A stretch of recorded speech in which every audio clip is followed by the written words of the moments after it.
sabe me dizer o que é comunicação? Cara, não sei te dizer não.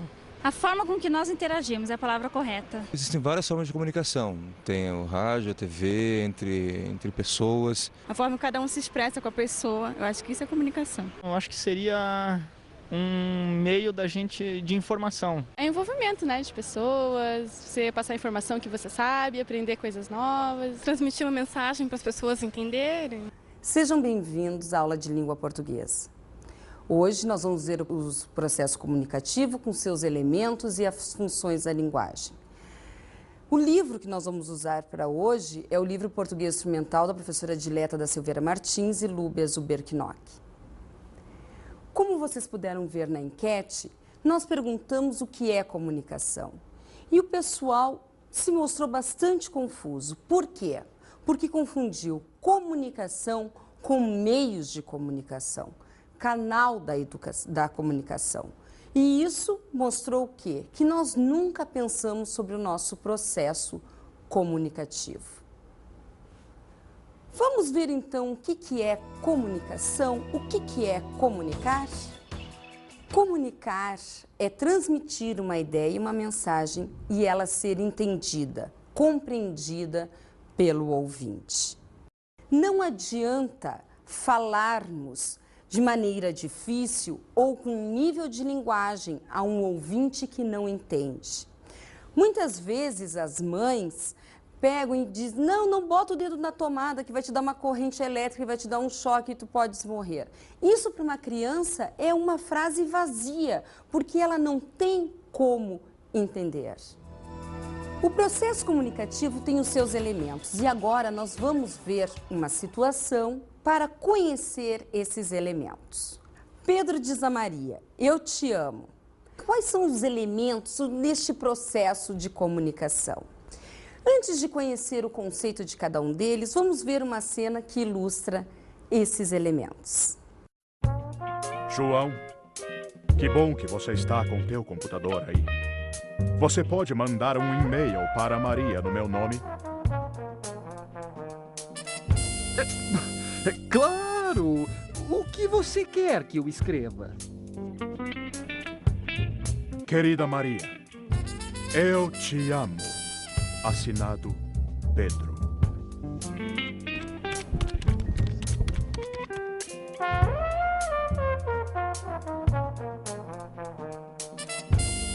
Enviado!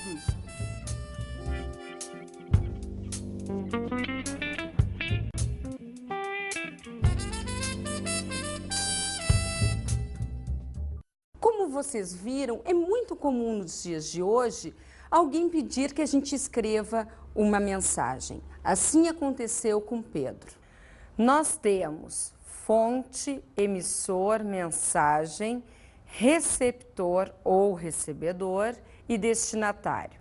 E ligado à mensagem, nós temos o canal e o código. Vamos ver então qual é o papel, através do conceito, de cada um desses elementos e depois retomaremos a cena para que vocês vejam como é que eles funcionaram na prática.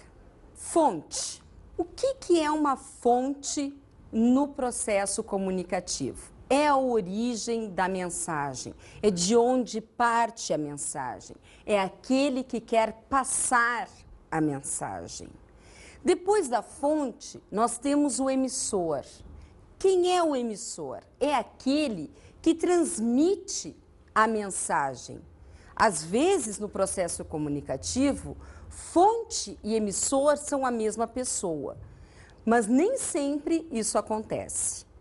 Mensagem. O que é a mensagem? É justamente o que nós queremos passar. É a ideia que nós queremos passar, que a fonte deseja passar, ou sendo ela mesma o emissor, ou tendo alguém como emissor. A mensagem nós passamos através de um canal e de um código. O que é o canal? Que o pessoal lá na enquete se confundiu quando citou comunicação como jornal, TV, rádio. O canal é o meio pelo qual nós passamos essa mensagem. O canal ele pode ser natural ou tecnológico. Canal natural é quando nós usamos o corpo.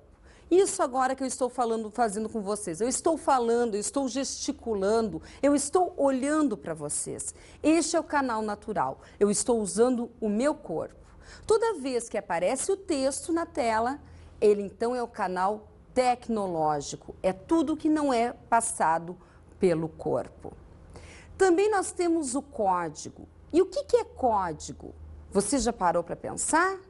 Código é um conjunto de sinais estruturados que uma comunidade linguística usa para se comunicar. No nosso caso, qual é o nosso código? É a língua portuguesa. São os sinais que ou são universais ou são próprios do brasileiro. E esse código ele pode ser verbal, se usa a palavra oral ou escrita, ou não verbal, que são os sinais, os desenhos, as cores para comunicar. No processo comunicativo, nós temos um recebedor, um receptor. E esse tem um papel muito importante na comunicação. Por quê? Porque a ele cabe decodificar a mensagem, compreender a mensagem. Ou porque a mensagem se destina a ele, ou porque ele vai passar essa mensagem a um outro que é a quem a mensagem se destina, sendo então o destinatário. Destinatário é então a quem se destina a mensagem. Num processo comunicativo, quando a comunicação é direta, eu posso ter como recebedor e destinatário a mesma pessoa. Vamos pegar aquele exemplo que eu dei lá do início. Pedro diz a Maria, eu te amo. Vamos ver como estão ali os elementos do processo comunicativo? Quem diz a Maria que ama? Quem é que ama Maria? Pedro. Quem é que disse a ela que amava? Pedro. Então, ele é a fonte, porque a mensagem partiu dele, e ele é o emissor. Para quem que se destina a mensagem eu te amo? Ah, se destina a Maria. E quem foi que recebeu a mensagem? A própria Maria. Como é que ele passou essa mensagem para ela? Ele disse, ele falou. Então, foi através do trato vocal, foi através do corpo. Então, o canal é natural, o código é verbal, porque ele disse, ele usou palavras, eu te amo, e passou para Maria. Também nós vamos ver agora como é que ficou naquela cena do João pedindo a Pedro que escrevesse um e-mail para Maria. Ali vocês vão olhar cada um com um nome embaixo e eu vou explicar. João, que bom que você está com teu computador aí. Você pode mandar um e-mail para Maria no meu nome? Claro! O que você quer que eu escreva? Querida Maria, eu te amo. Assinado Pedro.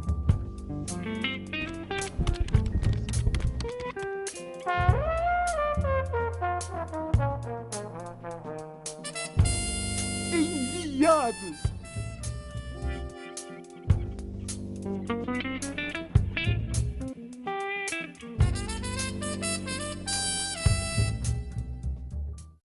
Naquela cena ali, Pedro queria dizer a Maria que amava. Mas ele não tinha e-mail, ele não sabia escrever e-mail. Então, ele pediu para o João fazer isso. Então, a fonte da mensagem, quem queria dizer a Maria que amava, era Pedro. João foi quem emitiu essa mensagem, foi quem escreveu essa mensagem no e-mail para Maria. O computador é um canal tecnológico. Quando a Maria recebeu a mensagem, ela não recebeu a mensagem através de Pedro, ela recebeu no computador, então é um canal tecnológico. E o código é verbal, porque ele escreveu a frase, João escreveu a frase para Maria, eu te amo. No dia seguinte, Maria abriu e leu o e-mail, então ela recebeu a mensagem e a mensagem se destinava a ela. Então ela foi o recebedor e o destinatário. Em seguida, Maria encontra Pedro e faz um sinal, um coração, um gesto para retribuir a mensagem, originando então um outro processo comunicativo.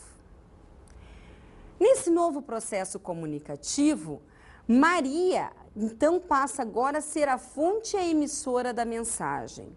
A mensagem é também eu te amo, só que ao invés de dizer eu te amo, ao invés de escrever eu te amo, ela fez um sinal, um coração com as mãos. Então ela usou o canal natural, o corpo, e o código é não verbal, porque ela não usou palavras, ela usou um sinal para dizer isso.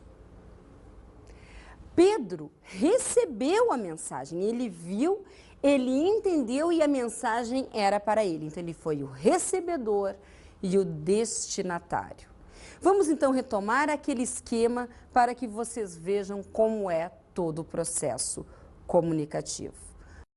Nós temos fonte, emissor, mensagem, recebedor, destinatário. E ligada à mensagem está o código e o canal. No processo comunicativo, para haver compreensão da mensagem, nós temos que prestar atenção no que se está conversando, no que está comunicando. Por isso, nós temos que evitar aqueles elementos que prejudicam a comunicação. Agora, nós vamos conhecer 3 elementos que são prejudiciais à comunicação. Ruído é qualquer interferência indesejada no processo comunicativo. Por causa do nome, nós achamos que somente ruídos sonoros interferem na nossa comunicação. É óbvio que os ruídos sonoros interferem. A batida de um martelo não nos deixa nos concentrar na comunicação, barulho de construção, um som alto. Não dá para conversar no meio de uma pista de dança, de um baile. É óbvio que eles interferem, mas eles não são os únicos ruídos que existem na comunicação. Imaginem se eu tivesse aqui com uma roupa cheia de brilhos, o cabelo cheio de mechas coloridas, unhas pintadas, uma unha de cada cor. Vocês estariam prestando atenção no que eu quero comunicar a vocês? No que eu quero ensinar para vocês? É óbvio que não. Vocês ficariam encantados nesses outros elementos que compõem a minha figura. Assim como, por exemplo, numa situação de 2 pessoas estarem falando e uma está fazendo sinal atrás. Muito comum, inclusive. O que acontece? Uma pessoa, aquela que vê a outra fazendo sinal atrás, ela não se concentra, ela fica tensa, porque ela tem que, na verdade, prestar atenção em 2 processos comunicativos. Naquela que está conversando com ela e naquela que quer passar uma mensagem atrás do ouvinte, fazendo sinais. Hoje em dia, nos restaurantes, é muito comum a televisão fazendo parte do ambiente.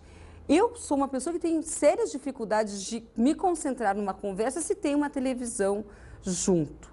Por quê? Porque a televisão ela interfere, se não com um volume alto, com as imagens, a atenção, e isso eu noto bastante, que eu não sou a única, a atenção de várias pessoas no restaurante, ao invés de ficar com as pessoas que estão junto, conversando, fica na própria televisão.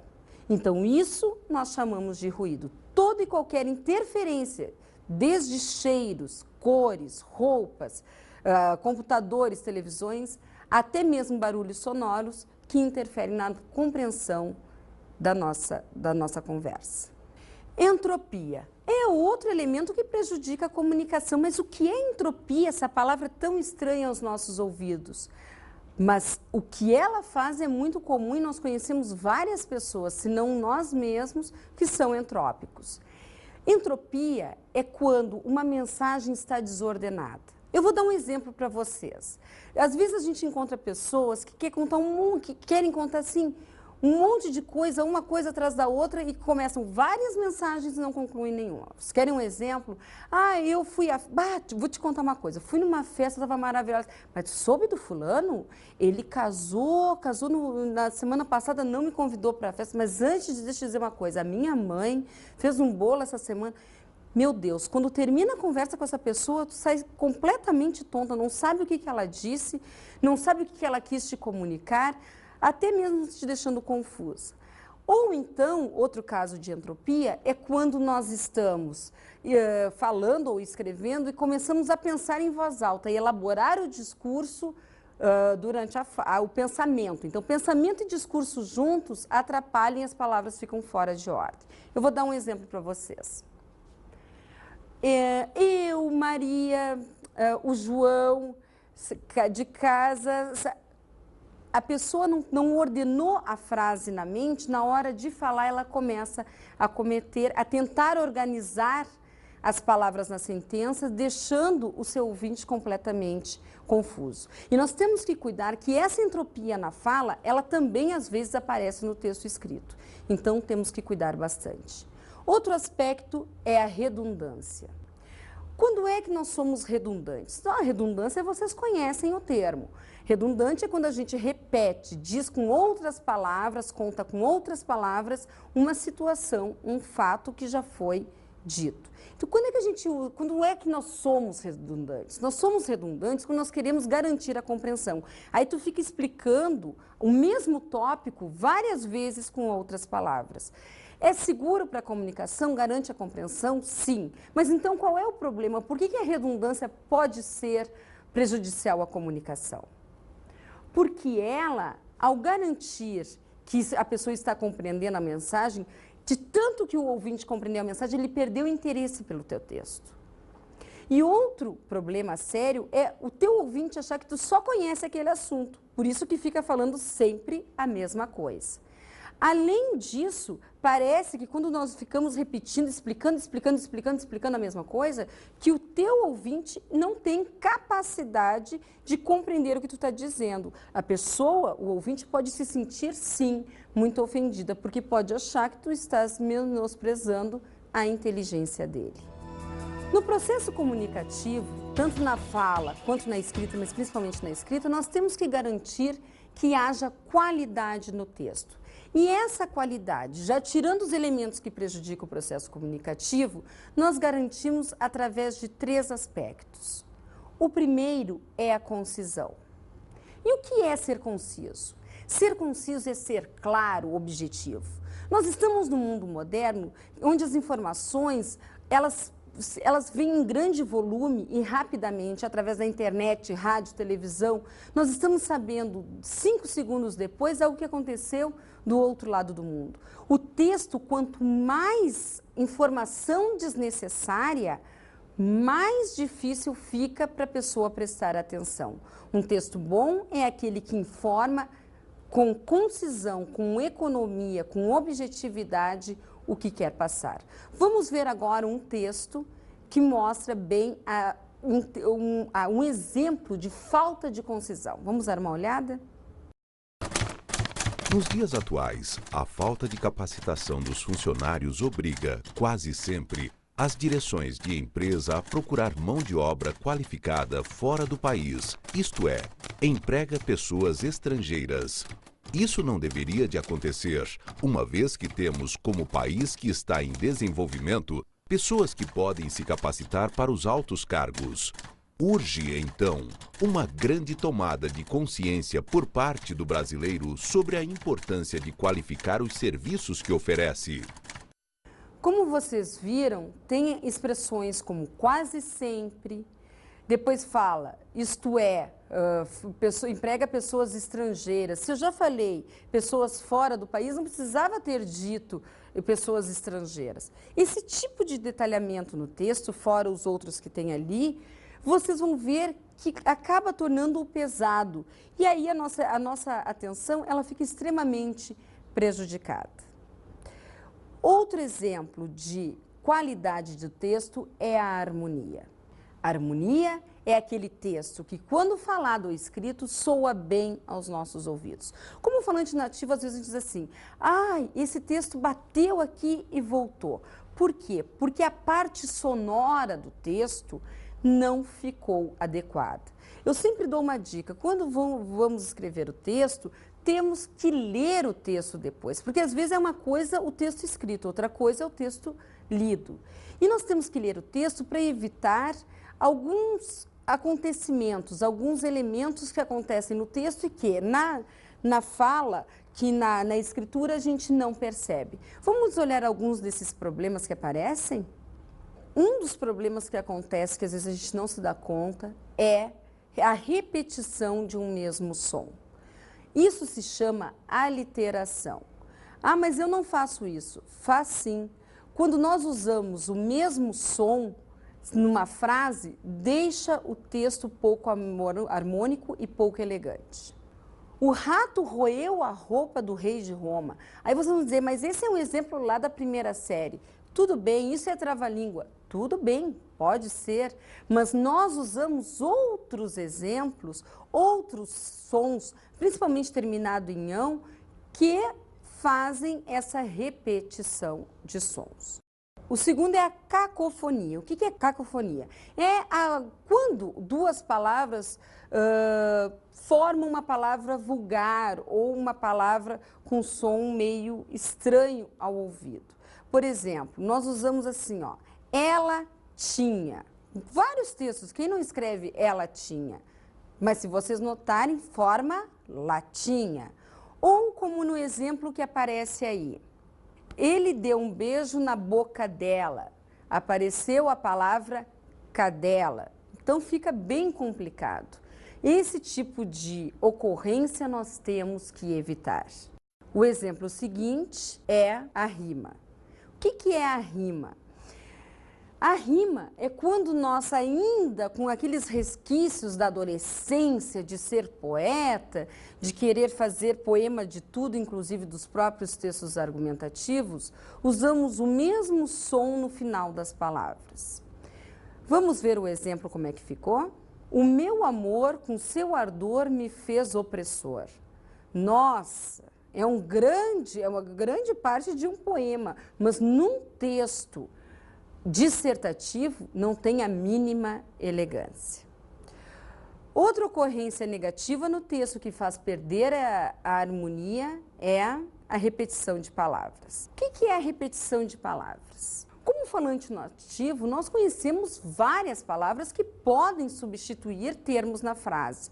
Eu não preciso dizer Maria, Maria, Maria, Maria, Maria. Eu posso dizer Maria, ela, menina, a moça, a estudante, a professora, enfim. O que é Maria? Vamos ver o nosso exemplo, então? A professora é muito didática. A professora leciona matemática na minha escola e a professora é muito querida por nós. Ali, tranquilamente, nós poderíamos ter substituído a professora por ela ou pelo nome. Vamos supor que o nome da professora seja Maria, então Maria é muito didática, ela leciona matemática na minha escola. A primeira palavra pode ser a professora, até mesmo para situar, mas as demais que se referirem a essa pessoa no texto podem ser tranquilamente omitidas. O excesso de que também prejudica o nosso texto. E o que é o excesso de que? É quando nós evitamos de botar ponto. Olha, gente, tem gente que faz parágrafos inteiros sem fazer um ponto. Isso não pode. Por que não pode? Porque além de ter problemas sérios de pontuação, a pessoa tem que ter um grande domínio de pontuação, além de tudo isso, se bota muito o quê? Vamos ver o nosso exemplo. Eu lhe disse que estou feliz com a sua presença e que se quisesse poderia ir à festa e pedir que eu pagasse a conta. Ali, tranquilamente, poderia ter tido ponto, ponto e vírgula, conjunções, qualquer coisa que evitasse aquele excesso de que. Também, o último desses problemas que quebram a harmonia do texto, é a emenda de vogais. A emenda de vogais, ela se dá quando nós unimos o final de uma palavra, o artigo e o início da outra palavra com a mesma vogal. No nosso exemplo, o moço o ouviu. Nós temos moço que termina em o e o o do ouviu que ficou essa emenda de o. Fica muito deselegante, quebra completamente a sonoridade da frase. Então vamos cuidar para evitar esse tipo de ocorrência no nosso texto, tanto em oral quanto escrito, mas no oral, às vezes, pela espontaneidade, fica um pouco difícil. No escrito, dá tranquilamente para escrever, revisar, ler em voz alta e arrumar. Vamos tentar fazer isso. E o último elemento para se cuidar a qualidade do texto é a clareza. O que é clareza? É passar uma mensagem e ela ser entendida. Às vezes uma vírgula, uma palavra mal colocada acaba com a clareza. Vamos ver alguns exemplos que eu preparei especialmente para você. Como a bolacha Maria como a bolacha Maria. Como vocês podem ver, neste caso, no primeiro eu estou dizendo para Maria comer uma bolacha qualquer. Na segunda eu estou dizendo para que ela comesse, ou ela ou alguém comer especificamente a bolacha da marca Maria. Uma vírgula muda tudo. No primeiro eu tenho um vocativo e no segundo eu não tenho nenhum vocativo. No outro exemplo, contrata-se mulher para limpeza de boa aparência, o que foi que eu quis dizer? Que se contrata-se uma mulher, uma pessoa de boa aparência para limpeza. Mas o que ficou parecendo por causa da inversão de palavras na frase? Que a limpeza é que tem boa aparência. Então, essa inversão das palavras na frase deixa bem complicado e até mesmo, em muitos casos, muito engraçado o texto. O exemplo seguinte é: busca-se companheiro para casamento de posse. Bom, quem escreveu esse anúncio, essa pessoa se perdeu completamente, porque ela pedia um marido rico e parece que ela que é a rica, porque ela queria um companheiro com posses para se casar. E o que ficou parecendo no anúncio que ela colocou? Que ela procura um companheiro para um casamento rico, que ela tem dinheiro. Então aqui o sentido ficou completamente prejudicado pela inversão das palavras. Outro exemplo é: compro roupa para mulher grande. Na verdade, aqui, quando se diz isso, tanto faz, a mulher e a roupa tem que ser grande, mas uma coisa é dizer, eu compro roupa grande para mulher. E outra coisa é dizer, compro roupa para mulher grande. Nenhuma mulher gosta de ser chamada de grande, é óbvio. Então, aqui pode até mesmo causar uma situação bem desagradável. E o nosso último exemplo: Pedro e João, que é meu amigo, estiveram aqui. O que é um problema muito sério. Se nós temos João e Pedro, você deve dizer assim, não, professora, mas só um pouquinho. É o que ali? Quem é o meu amigo? É o João? Não.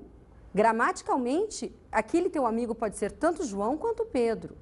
Então, é muito complicado. O que nós temos que cuidar? Porque se não dá para deixar claro quem é aquele que, quem ele substitui, certamente sairá prejudicado. Na comunicação, quando a gente se comunica, nós temos, na verdade, um objetivo. Nós usamos a linguagem como uma função. Ninguém fala se não tem necessidade, se não tem um objetivo. Vamos conhecer hoje algumas dessas funções da linguagem. A primeira dela é a referencial ou denotativa. Quando ela é usada? Quando nós queremos passar uma mensagem, informar. Onde ela é usada? Em textos jornalísticos, em textos de livros didáticos, em textos técnicos. Aqui, a palavra ela não tem sentido figurado, ela é sempre usada no seu sentido real. Por exemplo, a mala era pesada, a mala é mala mesmo. Às vezes nós chamamos alguém que é chato de mala. Nesse tipo de função, nós não podemos usar esse recurso. A segunda função é a função emotiva ou expressiva. Aqui, o emissor passa a sua impressão do mundo, a sua mensagem é centrada no eu. Eu te amo, eu quero dizer para ti o que eu sinto. Esta é a função emotiva. Ela está centrada em quem fala. A função conativa ou apelativa ou imperativa é usada nas propagandas ou usada para dar ordens, desejos. Então, seja feliz, senta, fica quieto. Ou nas propagandas que usam o imperativo, compre, gaste, vá, visite. É tudo função conativa. Por quê? Porque ela quer fazer, ela quer mudar a ação, a atitude do seu emissor. Ela não é do seu receptor, ela não é mais centrada no emissor, ela é centrada em quem escuta, quer que aquele que escute mude de atenção, mude de foco, mude de comportamento. A outra função é a fática ou de contato. Como é que ela é? Eu testo o canal. O que é eu testar o canal? Eu testo para ver se o meio que eu estou usando para minha comunicação está funcionando. Quando a gente atende o telefone, o que é que diz? Alô, tu não pode atender um telefone e ficar em silêncio, a pessoa nunca vai saber quando vai conversar contigo. Então, ela testa o canal. Quando eu digo assim, tu estás me entendendo, não estás? Aquele não estás é para saber se tu está realmente prestando atenção em mim. E assim, inúmeros exemplos. A outra função é a função metalinguística. A função metalinguística ela é centrada no próprio código, é a língua falando da língua. Como é que se dá isso? Nos dicionários, nos conceitos. Por exemplo, Eu sou mestre em linguística. Aí você me diz assim, mas eu não sei o que é linguística. Como eu sei que vocês não sabem o que é linguística, eu vou usar outras palavras da língua que vão explicar o que é linguística. Então, se eu disser para vocês assim, olha, linguística é a ciência que estuda a linguagem verbal humana. Vocês não sabiam o que era linguística, mas com a ajuda de outras palavras da língua portuguesa, vocês agora já sabem o que trata a linguística. E a última é a função poética. Ela é centrada na mensagem. É usada, como já diz a poética, nos grandes poetas. Vamos ver o nosso exemplo. Os cabelos de fogo de Mariana fizeram minha perdição. É óbvio que a Mariana não tinha fogo no cabelo. Ela tinha cabelo vermelho como fogo, ou esse cabelo de fogo, que nós podemos ver, é o cabelo ruivo. Aqui, os nossos grandes poetas e muitas das nossas músicas tem como pano principal essa função, porque quer passar uma mensagem, quer passar uma ideia. Então, ela não se preocupa nem no emissor, nem no receptor. O que vale é a mensagem por ela mesma.